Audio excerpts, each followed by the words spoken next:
ఇది శాస్త్రుల నీతి కంటే పరిసయ్యుల నీతి కంటే మన నీతి అధికముగా ఉండాలి.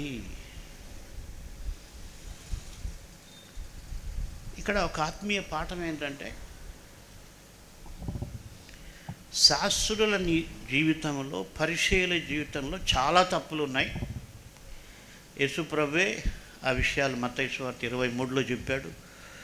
వాళ్ళు ఎంత భయంకరంగా ఉన్నారో, ఎంత వేషధారణతో ఉన్నారో, ఎన్ని తప్పులు చేస్తున్నారో ప్రభు చెప్పాడు. అయితే ఇక్కడ ప్రభు అవన్నీ గురించి మాట్లాడకుండా వాళ్లకు ఒక నీతి ఉంది, నువ్వు దాన్ని మట్టుకే చూడు, దానికంటే అధికముగా నీతిగా ఉండడానికి ప్రయత్నించు. వాళ్ళలో ఉన్న లోపాలు చూడక్కర్లా. వాళ్ళకు ఒక నీతి ఉంది. వాళ్ళేంటి, ప్రతి వారం ఉపవాసం ఉంటున్నారంట. వారానికి 2 సార్లు ఉపవాసం ఉంటున్నారు. వాళ్ళు దశంభాగం ఇస్తున్నారు.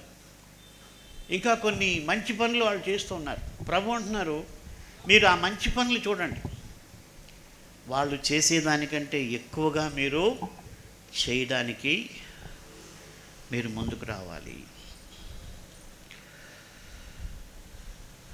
కాబట్టి మన నీతి లోకస్తుల నీతి కంటే అధికంగా ఉండాలి. వాళ్ళ లోపాలు మనం చూడక్కర్లా.